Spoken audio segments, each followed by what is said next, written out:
Hey everybody, welcome to another DVD Blu-ray collection video. Today we're talking about shelf number 3.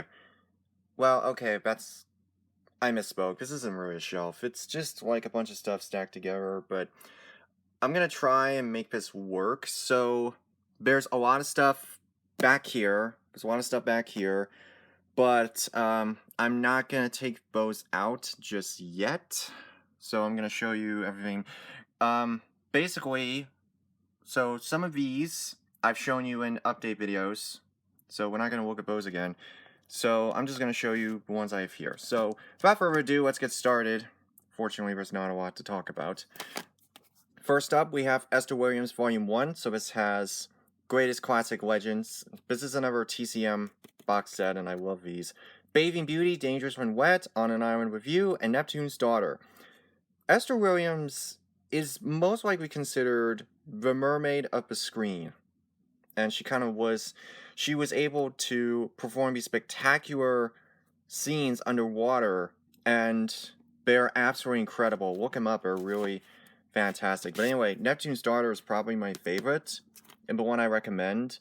But there are a lot of people who swam with her in her films. Tom and Jerry in Dangerous When Wet, Red Skelton in Bathing Beauty, just to name a few examples. So yeah, check those movies out when you get around to it. They're pretty enjoyable. Next we have Erin Brockovich, the true story of whistleblower, well, Erin Brockovich. This is a really excellent film with Julia Roberts, and she won Best Actress. And this is a really good film that actually does a decent job of actually capturing a woman who, she was trying to take down this giant corporation from, I think it was like water poisoning. I think it was like water poisoning in this town, but it's been a while since I've seen that. Alright, next we have a gem of the sci-fi genre, Escape from New York, one of John Carpenter's best movies. By far, this is easily one of John Carpenter's best. Kurt Russell as Snake. You also have Donald Pleasance, Lee Van Cleef, Andrea Barbeau, who she was a John Carpenter collaborator on The Fog. Yeah, this is fantastic. This is easily one of Carpenter's best films. By far, they basically turned New York City into a maximum security prison, and it's absolutely brilliant. And yes, I do want to get the Shout Factory released at some point, but this is an absolute gem right here. They kind of made an action hero out of Kurt Russell with this movie. That and The Thing. The Thing was also another one in which Kurt Russell was essentially a action star, and Escape from New York was essentially one of the first, by far. Next, we have another gem by Steven Spielberg, E.T. the Extraterrestrial. Everybody knows E.T., and I have to say, even though it's been a long time since I've seen this film, this is a classic. Now, here's the problem. If you have this DVD, which is the 2-disc limited collector's edition, get rid of it and get the Blu-ray instead. Particularly the first Blu-ray that was put out. Why? Because this has the 2002 re-release and the 1982 theatrical cut. Now, the reason why I mentioned this is because, everybody knows E.T. Everybody knows E.T. I don't think I need to explain it. You know, the memorable, iconic image of the bike flying over the moon. That's an iconic shot. But anyway, that's not the reason. But basically, Steven Spielberg did the George Lucas special edition thing and he changed the climactic moment where the bike, after, I think it was like when E.T. gets rescued or something, the police officers have walkie-talkies instead of guns, which Steven Spielberg regretted doing that, and he encouraged everybody to watch the theatrical cut instead. So, yes, he actually understood that, because these films were made at the time that they were made, and you can't change that. I'm talking to you, George. But yes, E.T. is, of course, this little boy befriends E.T. It's a classic. It's a masterpiece, without a doubt. Oh, here's a good one that everybody must watch. Eternal Sunshine of a Spotless Mind. This is a film that really... I'm surprised. I wonder why Jim Carrey didn't do more dramatic stuff, because he can pull it off. This is a film about, if you never heard of this is about a guy who loved this girl at one point, Kate Winslet. Well, I think it's Kristen Dunst, I believe. I could be wrong. Anyway, but she doesn't love him anymore, and he wants to basically erase her from his head, but Benny has a change of heart. This is it's a sad movie, but it's really good. And Jim Carrey, Kristen Dunst, Kate Winslet, Mark Ruffalo, Elijah Wood, with a really good story at the heart of it, and it is a really solid film, for sure. Evening. Oh, here's another sad one, but not quite as good as Eternal Sunshine of the Spotless Mind. I heard of this film, and I saw it, and I thought it was just kind of okay. I mean, it's a Debbie Downer kind of movie, but it's good, I suppose. But yeah, I think it's about a guy who, like, he survives, like, a shipwreck or something. I don't remember. Excalibur, another donation. This is essentially a adult version of the King Arthur story, and it works to a certain extent. It's not perfect, mind you, but I get a kick out of it.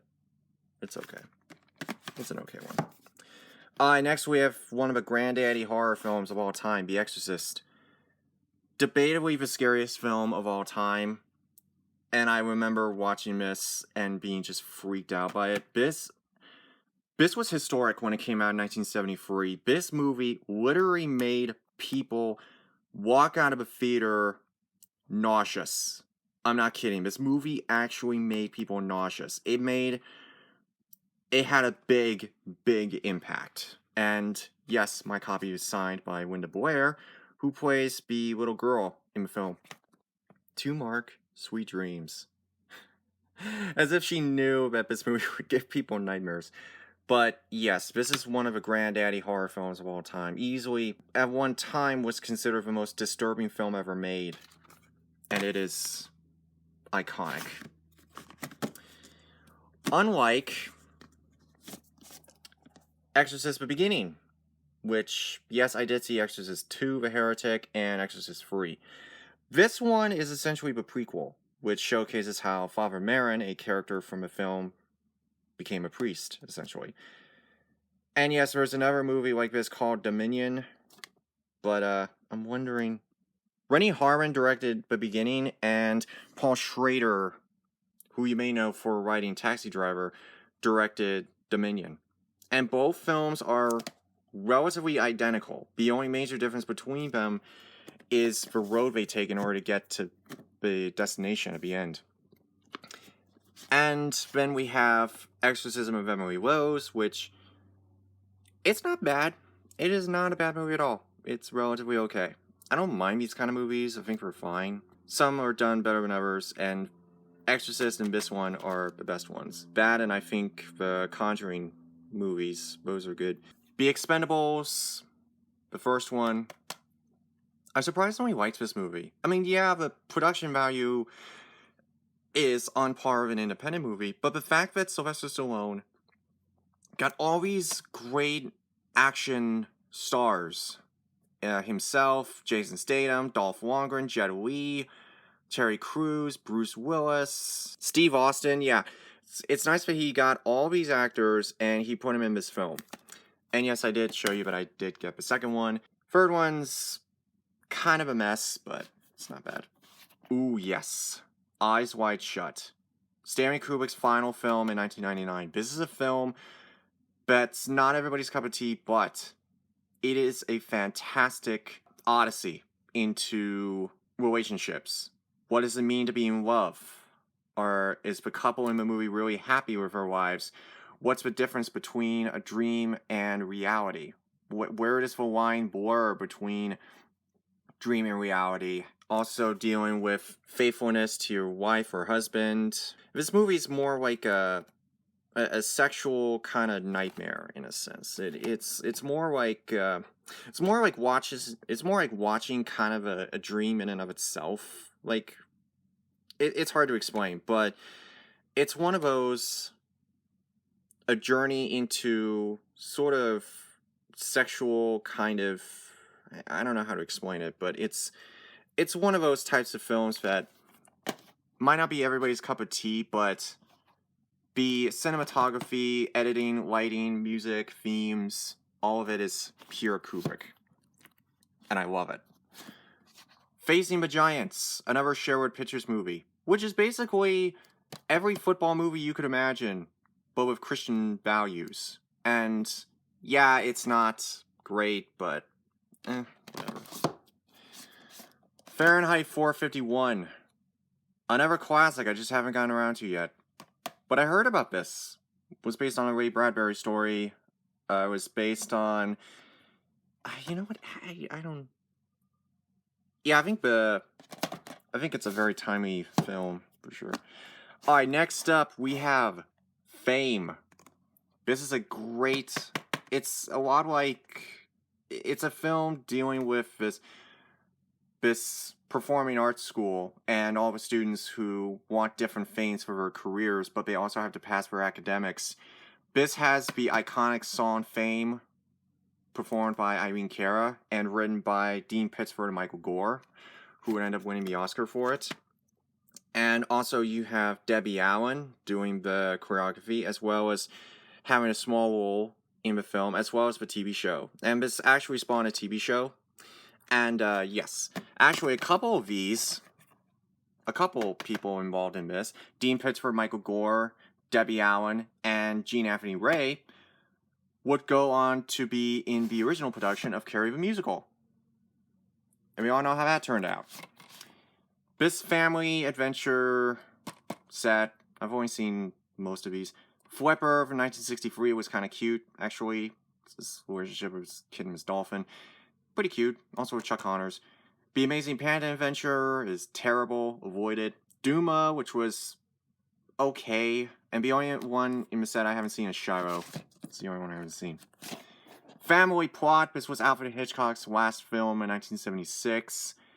Dealing with phony psychics, jewel thief, and basically anything that has nothing to do with Hitchcock, yet he makes it work. And yes, it actually is kind of decent, but again, it's not the best Hitchcock movie, but then again, it was kind of enjoyable. Again, most Hitchcock movies are fantastic. And he's one of the great pioneers, one of the masters. Fantasia and Fantasia 2000. So this was actually a donation, and seriously, like, why don't I have a Blu-ray of it? Whatever. Of course, Fantasia is a masterpiece. It's a classic. It is one of the great animated films of all time. And Fantasia 2000, there were some good moments in it.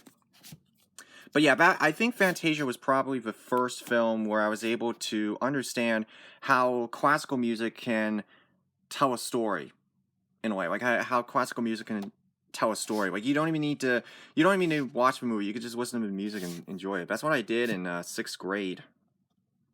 We listened to Fantasia while we were doing our assignments, and classical storytelling done right. Alright, next we have the Fantastic Four movies. Ooh, exclusive bonus? But honestly, the first Fantastic Four movie, it was alright. Wasn't great. I mean, it wasn't complete garbage, but I don't know, it was just okay. I just felt like Fantastic Four has never been represented well on screen. Ever. It never has. And Doctor Doom will never be scary. And the fact that, I mean, the first movie was alright. I didn't think it was complete garbage, but there's hardly any superhero action going on in this movie. Like, it's all just build up. I don't know, whatever. I mean, at the very least, it was sort of fun-ish. But the sequel, Rise of the Silver Surfer, was much better. And by better, I mean it was like almost an improvement. You have Lawrence Fishburne as the Silver Surfer.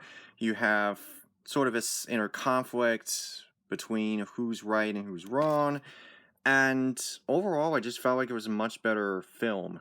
Now, I have not seen Fan Four Stick. I have not seen that. I haven't seen that one. But one that was so bad, like it killed any chance of there ever being another Fantastic Four movie again. that bad. Alright. Next we have the Fast and the Furious saga. And yes, I'm gonna get these on Blu-ray at some point. Like I said, a lot of the films in my collection are gonna be upgraded to Blu-ray at some point. It's just a matter of availability. But first, Fast and Furious is great. I have nothing against the first Fast and Furious. I already talked about how I love these films, and the first one is considered, I would almost consider like a superior successor to those car chase movies of the 70s. Films like Vanishing Point, Gone in 60 Seconds, Dirty Mary, Crazy Larry, Vin Diesel, Paul Walker, Michelle Rodriguez. Yes, this is one of the best films, probably one of the best of the series by far. And then Vin Diesel left, for reasons you'd understand if you saw these films. And we have Tyrese Gibson, Too Fast, Too Furious.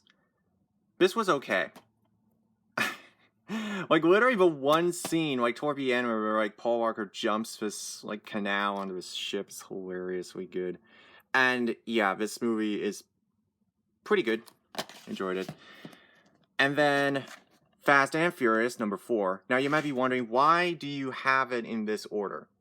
That is because the way these films are arranged, these are by chronological order. So, what that means is that the first one, second, or 1 and 2, and then Fast and Furious, which is number 4, is actually number 3. I know it's confusing, but hear me out. So, yes, you have the crew back, Vin Diesel, Paul Walker, Michelle Rodriguez, and then you're Joanna Brewster. This is an enjoyable movie.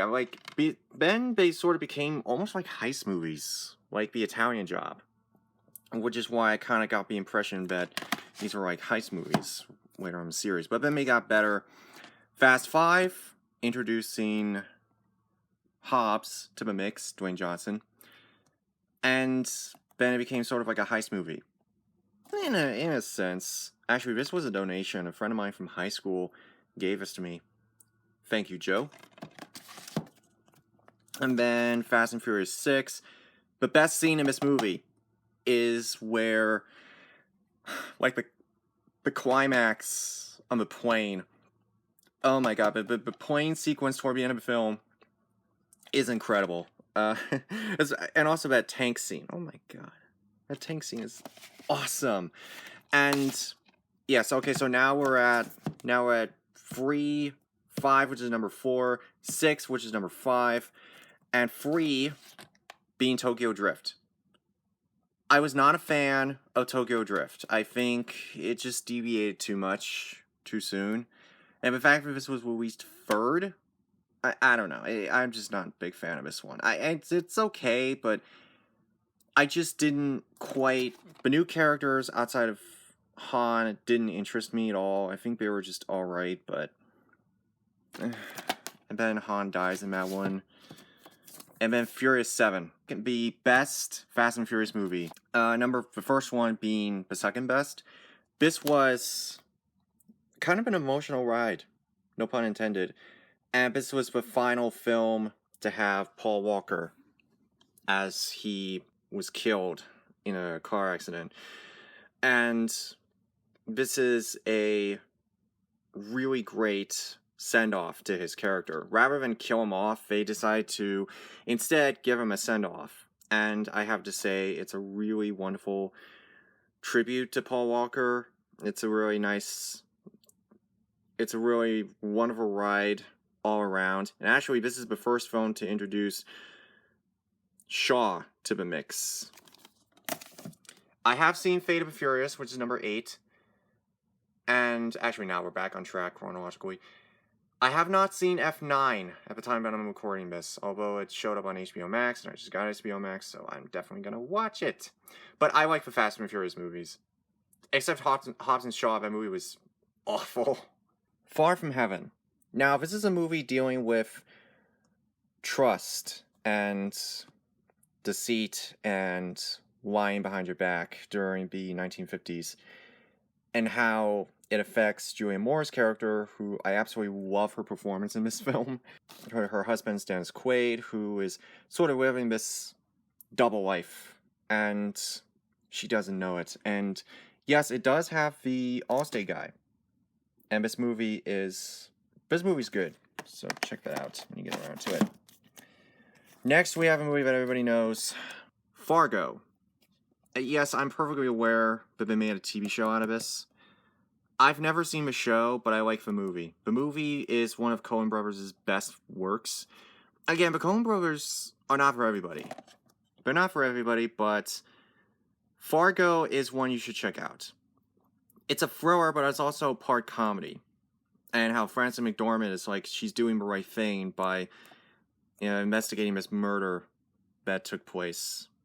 And the whole joke about, I mean, everybody kind of makes fun of the wood chipper part, but like, yeah, this is, Frances McDormand's character is a very interesting character. And yes, it has really good cast, really good writing, and overall, it's a well-made film. Fast Times at Ridgemont High. This is a movie much like with American Graffiti, Grease, Diner, where it captures a time and place. And in the case of this film, it also combines elements of well-known teen films like The Breakfast Club and 16 Candles. A lot of people in this movie would become well-known actors. Sean Penn, Jennifer Jason Leigh, Forrest Whitaker, and I think Robert Downey Jr., I believe. I know he was in one of these. I'm just blanking on which one. Yes, this is a really good film that takes place in a mall. Fatal Attraction. If you ever wanted a reason as to find Glenn Close scary, then check this movie out. Do not watch that potentially horrible TV show that's on, I don't know if it's Prime or Hulu or whatever. Don't watch that. Avoid that if you can. Watch the movie. The movie is 10 times better than that. This is a great psychological thriller with Michael Douglas and Glenn Close that really dealing with obsession and narcissism, not narcissism, but sociopathic behaviors. And yes, this is fantastic. It's well done. It's also very suspenseful. It's in your face at times, and overall it works. Here's a gem that people don't talk about anymore. Father Goose. Come in, Father Goose. Big Bad Wolf. Big Bad Wolf here. This is one of Cary Grant's best films. Set during World War II, but he's kind of like stuck on this island, and they keep calling him Father Goose. They're just messing with him. And Wesley Caron's in here. But actually, this and many of Cary Grant's other movies deserve better releases, because these are the Artisan Cary Grant collections, and they're really terrible. Because they're not anamorphic and bare bones, but this is one of Cary Grant's best films. And it was his second to last one before he retired. Father of the Bride. Oh, I remember Father of the Bride, but Steve Martin. Where are you getting off the impression that that's Steve Martin? No! Forget that. Forget it. Screw it. Forget it. This is the original. Go watch this instead. This is the original with Spencer Tracy and Elizabeth Taylor. Go watch this. This is the only Father of the Bride you should care about. My God, you millennials. I'm sorry. I'm not trying to be mean, but this is... The original Father of the Bride is where it's at. This is the original, the one that matters. And yes, check this out. It's classic. Classic, father trying to give his daughter up for marriage, and he's unsure about it. Themes that Spencer Tracy will explore again in Guess Who's Coming to Dinner. Fearless, with Jet Li. Have not seen this. Wait, is this? Yeah, this is the director's cut. Why are there 3 cuts of this movie? Which cut's better? I don't know, but Blu-Ray doesn't even have any of his cuts, so... Ferris Bueller's Day Off.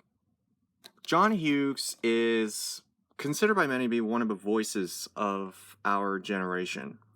His films like 16 Candles, Breakfast Club, Ferris Bueller's Day Off, Weird Science, those films capture characters in a very different kind of way, and it's absolutely incredible. The amount of work that goes into writing these films is amazing, and how it's all about this guy who plays hooky, and all the ins and outs and things, all the fun he has while simultaneously his principal is trying to get him in his school. But it's a classic. It's hilarious. It's also very quotable. Field of Dreams. This was when I was blind buying stuff and I wasn't really thinking about high quality products at the time. So, but I did watch this, and this is great. This is a great film. It's also at times spiritual because it's a guy who he hears his voice. He builds this baseball field, and he doesn't entirely understand the purpose of it yet. But he learns eventually. He finds out exactly what it really means. But this is a really great film. Definitely one of the kind of tearjerker, but it's also an inspirational film for sure. He built it, and he will come. Often quoted, but often misquoted. Fiddler on the Roof.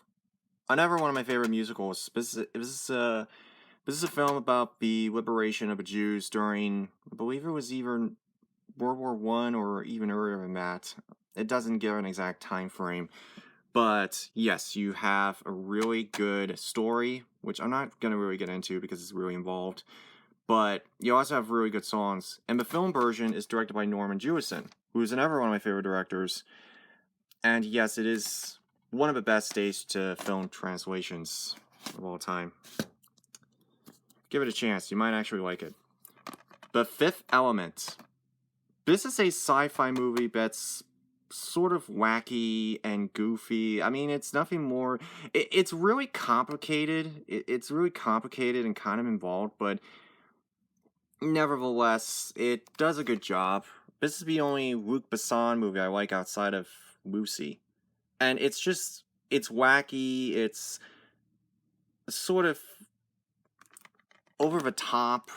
It's entertaining, I guess, but how is the story? Does the story work? Surprisingly, yes. The story's actually not bad. It's actually kind of okay. I think it's, in terms of story, it's way better than Stargate. I absolutely did not like Stargate at all. Finding Forrester. This is a underrated Sean Connery movie that essentially, it's a story of this high school student who wants to be a writer, and then he finds this reclusive novelist played by Connery. I thought it was decent. I didn't think it was a masterpiece or anything, but I thought it was fine. I didn't really have any real issues with it. I think it was probably one of Sean Connery's best performances, for sure. Here's a favorite of mine, Finding Nemo. One of my favorite animated films. I remember as a kid loving this movie so much. I saw it in theaters probably 5 times when this came out, and I remember one time I was staying at a hotel and all I wanted to do was watch Finding Nemo. And yeah, this movie has a big place in my heart. Probably my favorite Pixar movie, or easily my favorite Pixar movie. Oh my god, the animation, the father-son story, working pretty well. I mean, it's just a simple rescue mission to rescue this Marlin's son. And yeah, this movie is absolutely amazing. I absolutely love this movie. The score is fantastic. The animation is great. The story's good. Oh my god, this is the best Pixar movie. And yes, I did see Finding Dory, and Finding Dory was pretty good. I guess it was alright. Not the best, but not terrible either. Fireproof. This is, in my view, Sherwood Pictures' weakest film. This, to me, is an example of what happens when... Okay, so the whole theme of a movie is about saving marriages. It's kind of a whole idea. But the problem is, the main character, Kirk Cameron, is so unlikable and so just completely... I mean, I don't need... There's absolutely no reason why you should like this guy.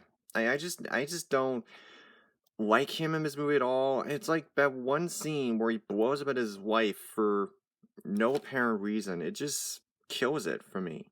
And yeah, I mean, I have seen testimonials of like people who say that their marriages were saved because of this movie. That's all fine and good, but again, it's just the weakest.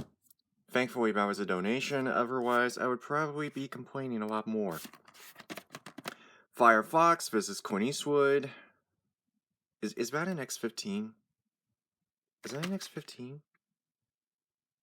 No, it's something else. No, I never saw that movie. Fitzwilly. This is an underrated comedy. Dick Van Dyke plays a guy who, like, he's a known con artist, but I mean, he acts like he means well, but a lot of stuff happens. And I've seen this before. I saw this on TCM, and I absolutely enjoyed it. And actually, I never finished it, but yeah, this movie is, from what I saw, this movie was very underrated and definitely worthy of being called an underrated comedy. And actually, surprisingly, they aired this around Christmas time, which is unusual because it's not a Christmas movie, but I'll take it, you know? First Night. This is another more mature version of a King Arthur story with Sean Connery, Richard Gere, and Julia Ormond. I think this one's fine. I remember watching this a couple times when I was younger, but I haven't seen it since. I do remember actually liking parts of this movie, so I'm not going to complain too much, but yeah, it was fine. I think nowadays, I prefer Excalibur and The Sword and the Stone, but that's a whole different story. First Man, this is about Neil Armstrong, the first man to set foot on the moon, and we see his days in NASA from piloting X-15s to piloting Gemini 8 to being the first person to set foot on the moon. Now, this is pretty decent in terms of accuracy, but the only problem is, and this is just kind of a nitpick, when Apollo 11 launches for the first time, it's like sunrise when it launched around like 9 a.m., something like that, when the sun's fully up. I mean, it's a beautiful shot, but not entirely accurate. But you know what? The rest of the movie is so well done that you kind of just ignore that little nitpick. But yeah, that's really good. Next, we have One I Need to Get Around To, A Fish Called Wanda. I haven't seen this one yet, actually. Was this supposed to be like a Monty Python reunion? I think it was. Yeah, I'm not even sure. Kevin Kline won Best Supporting Actor for that, and I need to check that out. Let me take that out for a second. But Five People You Meet in Heaven, this is a underrated TV movie. This is one of the better TV movies out there. So, John Boyd plays this guy who's working at this pier carnival. Then something happens to him, and throughout the entire movie, he's essentially wondering if he lived a good life. And you see these people kind of like interacting with him. And yeah, this is a really underrated one. A lot of people don't know this one. You kind of see like, but yeah, this is a underrated TV drama. Next up, we have the Clint Eastwood directed Flags of Our Fathers. This is his two-film saga of the Battle of Iwo Jima. This one is told from the Americans' point of view, and the other one he did called Letters to Iwo Jima, that was focused on the Japanese point of view. I haven't seen either yet, but I am definitely looking forward to them. Next up, we have Flashdance. It's hard to say which one I like more, either this or Footloose. I think both work on their own. And, I mean, both have great soundtracks. Both are about people who are breaking away from the status quo. Both are about dreamers, and both deal with, like, the personal struggles that the characters go through. I mean, it's hard for me to say. I like both differently. But, I like both differently. And yes, this actually has the soundtrack. Flight of a Phoenix. This is the original, the one you should check out. This is a bunch of survivors survive this plane crash in the desert, and great cast. James Stewart, Richard Attenborough, Peter Finch, Ernest Borgnine, Hardy Kruger. Yeah, this is a Robert Allwitz directed film, and actually, it's a really interesting film. Don't see that Dennis Quaid remake. Avoid that if you can. Flight Plan. This is an underrated Jodie Foster movie. I'm not sure how many people know this one, but if you haven't seen this one, it's kind of underrated. But one that I think people don't really take a look at. So, Jodie Foster plays the mother of his daughter who goes on this high-tech plane and then she disappears. And then there's like this whole big conspiracy or something. It's kind of interesting. Next we have The Flintstones. This is the movie. Yes, I am a fan of The Flintstones. I do have a complete series box set. The box set has all 6 seasons. I love The Flintstones. I think I like it more than Jetsons, but it's hard to say. The movie was... It's up there. I'll show it to you later. But anyway, this is the movie. And I still haven't gotten around to it, but I know it's infamous. I do. I know people weren't really a big fan of it, but I'll check it out at some point. Next we have, oh yes, The Fly. Okay, first off, everybody knows the David Cronenberg remake, but I implore you, there was an original, and it's great. The 1958 sci-fi horror classic. And what's interesting about this movie is you don't actually see, like, the plot's the same. The scientist creates a teleportation device. But the thing is that in the original, there's a lot of mystery because you don't actually see him turning into the Fly. It's only, you don't find out what happened until much later. It's suspenseful, it's interesting, and it works. Return of the Fly, which is more campy in tone, but it still kind of works. But yeah, I remember both of these when I was younger. I remember watching both of those. And okay, yeah, I guess we should talk about the remake. The remake is definitely one of the better remakes out there. I mean, David Cronenberg does a very good job of this one. You actually see him turning into the Fly over the course of the film, which huge points for practical effects. But unfortunately, like, this is one that, you know, it overshadows the original. Not by a whole lot, but it does. It does overshadow the original. I mean, I know people talk about the remake, but never forget the original. Alright, next we have Flyboys, which is about the Lafayette Escadrille. I don't know what this movie is, but it looks interesting. Hoping they get the history right. If they don't, I'm going to be really upset. Alright, back here, I can take this out, we can move a little better. Far and Away. Okay, I gotta be honest, I didn't even watch this movie. I bought it by accident,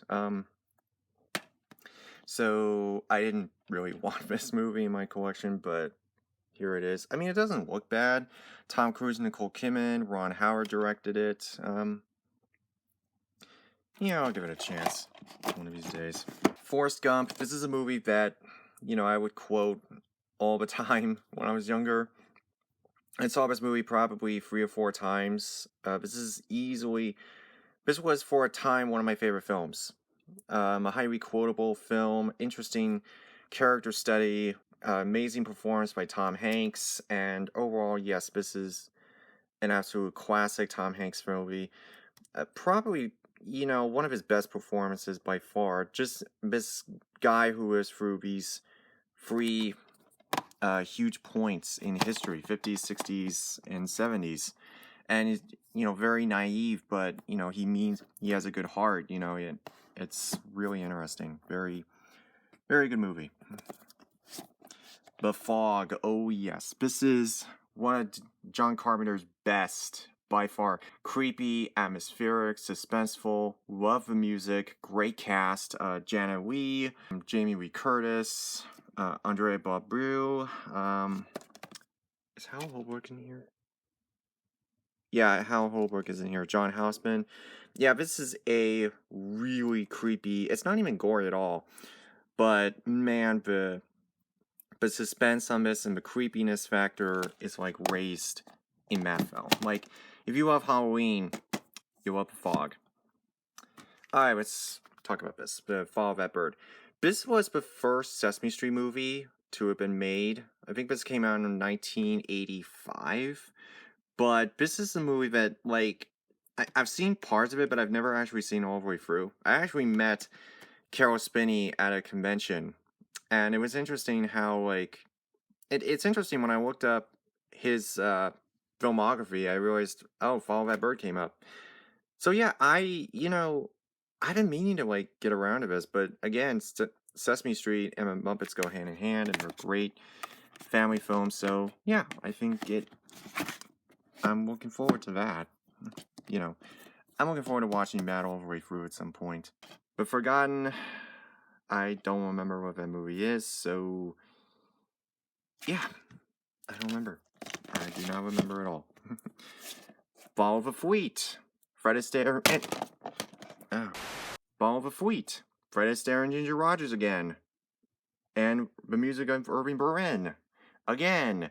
Mark Sandwich directing again. Only this time, we have a young Betty Grable and a younger and blonde Lucille Ball. Yep, that's right. She wasn't always a redhead. She actually talked with Mark Sandwich about this movie, saying, like, if you don't give me more to do, I'm gonna quit. And so Mark told the writers, okay, give her some more stuff to do. And, yep, she was feisty even back then. But, yep, it's a good one. Ball That Dream. This is... I rewatched this recently. And, yeah, it's still one of his better movies. It's still one of his better films. Released in 1961. This is a movie that has one great scene, and it's in the courtroom. I'm not going to give it context, but this is that was one of his best dramatic scenes. And yes, this was filmed in Florida, and it's a good one. I've watched this a couple of times. It's pretty decent, wholesome comedy. Yeah, that's right. It's him exploring his comedic talents, and not like in an awkward, like, stupid kind of way, like easy come, easy go, but like actual legitimate comedy. So, Fool's Gold. So basically take Indiana Jones and mix it with some rom-com. Yeah, this was okay. Not great. I mean, it wasn't terrible. I've seen worse, but... whatever. It's Matthew McConaughey and Kate Hudson. You know, I think this was their second pairing. Fort Apache, John Ford, creator of some of the greatest westerns of all time, like The Searchers. But Duke and him pair together numerous times, and this one also has Henry Fonda, Shirley Temple, and Pedro Armendariz. You know what? I still haven't seen this, but yeah, John Ford and the Duke created some of the best westerns together. Here's Footloose. I was talking about this earlier. Yep. This is one of the best 80s classics right here. There's no comparison. I have to say, like, in terms of, like, teenage rebellion kind of films that tackle the same sort of, like, teenage rebellion kind of thing, I think this did a good job. That and Rebel Without a Cause. But, yeah, the... John Lithgow doing the... Yeah, John Lithgow, he's the priest in this one. We're almost done, guys. For Whom the Bell Tolls. Ernest Hemingway. If you know anything about Ernest Hemingway, he did Snows of Kilimanjaro, The Old Man of the Sea, A Farewell to Arms, and this. I'd have to say, I think the Blu-ray of this and the DVD are pretty much identical in terms of transfer and features. But this set, I think during World War I believe. I mean, it was kind of a good movie, but I think the issue was, I think, the ending. The ending kind of left you on a kind of a sour note. But overall, it was kind of good. I think Catherine Kanisu? What's her name? Katina Paxanu. Yeah, she won the Oscar for Best Supporting Actress, and she was pretty good. She's not as remembered nowadays. Alright, next we have Forbidden Planet. Okay, you want to know what's funny? I have had this in my collection ever since 2005. I don't remember who gave this to me, but you want to know something? I still haven't seen it. After all these years of loving sci-fi, I still have not seen this. I know, it's weird. It's like it's just sitting here, just waiting to be watched, and I don't know, whatever. Same with this one, The Fountainhead, with Gary Cooper.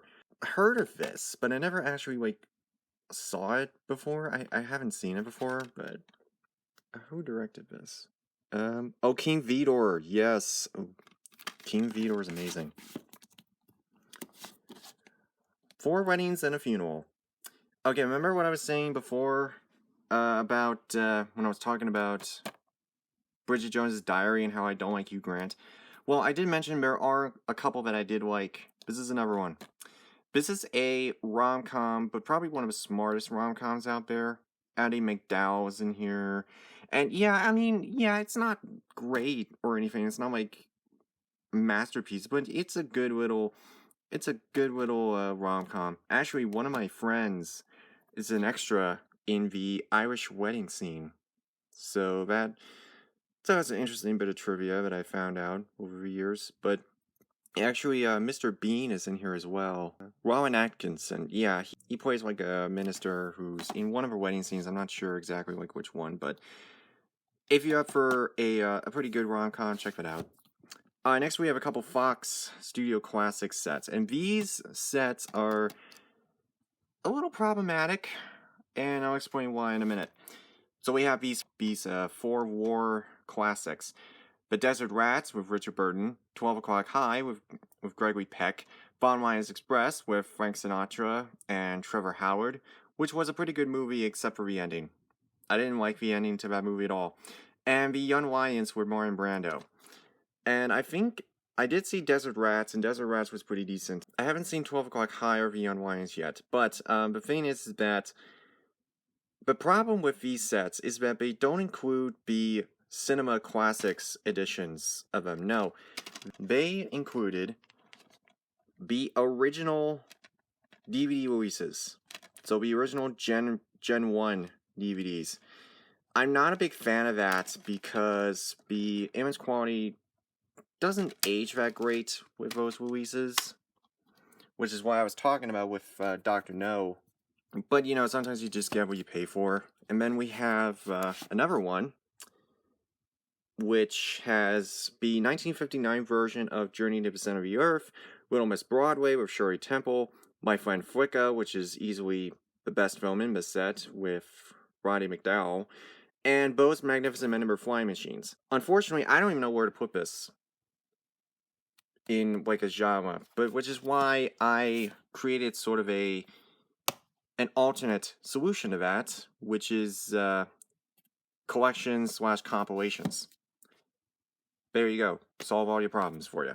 Fox and the Hound. This is considered a Disney classic, except the problem is I probably would feel differently about this movie now because of, you know, I mean, we've had a situation, and everybody's had that one situation where they've had a friend, where they had like a best friend, and they moved or they left or something, or they separated because of they had a falling out or something. But it explores that idea, so I probably would feel differently about this one now. But again, this was animated by the 9 Old Men, who they were responsible for animating some of Disney's best films. So maybe one of these days I'll give it another shot, but as of right now, I'll hold off on watching that. Foxcatcher. This is a really good drama about the DuPont Wrestling League, known as Foxcatcher, and how the DuPonts were very corrupt in how they approached their winning strategies. Yeah, this is a pretty good movie that sort of turns into sort of a crime story toward the end of the movie. If you know the original story, it does a decent job, for the most part. Foxy Brown, Pam Grier, known as the queen of blaxploitation. This is one of her best films, and unfortunately, a lot of her films are basically revenge films. Coffee, Foxy Brown, I think Sugar Hill as well. It's not that that's bad, it's just... But this is one of the better ones. And I could not find a Blu-ray of this anywhere. I don't know where it is. But yeah, Foxy Brown, not a bad movie. I mean, it's kind of like... it's a female Shaft. You know, it works. It clicks. Coffee was good too. Frankenstein, this is the original Universal classic with Colin Clive and Boris Karloff. Of course, Boris Karloff being the most identifiable face of Frankenstein. Of course, this is a masterpiece. I've watched this more than Dracula, but I'd say if you're gonna watch this movie, watch it as a double feature with the original Dracula. And I say that because you get these two movies were really meant to be like one whole experience. That's the reason why I say it's worth watching the original Frankenstein with Dracula at the same time. And then we have the Universal monster movies, so this is when they combined all their monsters together. Frankenstein meets the Wolfman and House of Frankenstein. Francis the Talking Mule. Okay, does anybody know Mr. Ed? Or Mr. Ed? That's basically this, just not as good, with Don O'Connor. And Volume 1, I have yet to find a Volume 2. I have yet to find a Volume 2. I don't know where Volume 2 is. Where is Volume 2 of Francis the Talking Mule? Come on. Give that to me already, please. Frankie and Johnny, this is one of Elvis's better movies in 1966. It's certainly a lot better than Harem Scarum, for sure. It's like Showboat meets the Music Man. This guy who's on the riverboat and he can't choose between his three loves. 2 women and his love of gambling. Donna Douglas is in here from the Beverly Hillbillies, and a decent soundtrack, and overall you have one of his better movies, but after that it kind of just went downhill. Frantic and Presumed Innocent. Presumed Innocent was pretty good because it was about a juror who finds himself on trial, so I thought that was kind of interesting. And Frantic, which I still have not seen. I don't think these have been issued on Blu-ray at all. Next up is Freaks. Okay, if you don't know anything about this movie, let me explain. 1932, when this movie was released, this movie was deemed unwatchable because it basically exploited people who had physical abnormalities, were intellectually impaired, or had a mental handicap of some sort. And these were, at the time, it was the freak shows, and which we don't do those anymore. But Todd Browning, who directed Dracula, he casted real-life circus performers. But unfortunately, they were part of the freak shows, and they were always kind of made fun of. So that's what kind of a whole plot of a movie. There's this little person who is in love with a average-sized woman played by, I think, Waila Hyams, yeah. And then all these guys, the circus performers, they feel mistreated and abused, and at some point they want to get their revenge. So yes, it was banned for like 20 years, and then it wasn't until like the 1950s when it started to gain new life, and that's when everybody associates it as a horror movie. But it really isn't. It's a movie that deals with people who, they have like physical abnormalities, like no arms or legs, being mistreated, outside of the system. And yeah, it's a movie that deserves to be seen today, I think. It's a movie that horrifying for the time, but nowadays it's seen as a cautionary tale, a mistreatment of circus performers and or of a mistreatment of anybody who has a physical condition, or missing arms or legs, or intellectually impaired, or if they have autism. It doesn't matter. But I say give it a watch. I really do. I think it deserves to be seen again. The French Connection. Disney, what have you done? What have you done? You censored this movie. Why? Why did you do that? Dishonor. Dishonor of the highest degree. I'm very much against that. This is too good of a film to be censored. This is a fantastic movie. Actually, I thought I didn't have a copy of this movie, The French Connection. I thought I didn't have a copy of it. I guess I did. Okay. So, because I got the Blu-ray of it, and I thought I lost it or something, but no, I guess I have a copy. Alright, so, The French Connection. Yeah. This is a masterpiece. This is a great crime dramatic thriller, true story film of Popeye Doyle, who's investigating these drugs that are being sent all the way from France. Roy Scheider, Fernando Rey, and it leaves you It's gritty, and it's interesting, clever, smart. And finally, last but not least, we have Frenzy. Underrated Hitchcock here. So we have, better lighting here. There you go. So this was filmed entirely in England, and which is something that Hitchcock hadn't done for quite some time. And this is kind of an interesting plot about a necktie murderer who's, going around killing people in London. But yeah, this was pretty good. This was a pretty good movie. Barry Foster, who was also in A Night to Remember, is in here. And, of course, the ending is really interesting. I mean, the whole movie is literally just John Finch, yeah. John Finch is trying to catch the necktie murderer before he, kills again. But, yeah, this is a great, underrated Hitchcock film. This is an underrated Hitchcock film. I know this is one of his later ones, but it's pretty good. Okay, so in case you're wondering what the rest of this is all just TV stuff. So this is all TV shows. But we're gonna stop it here, and because we already looked at all of this. So thank you all so much for watching, and until next time, see all of you later.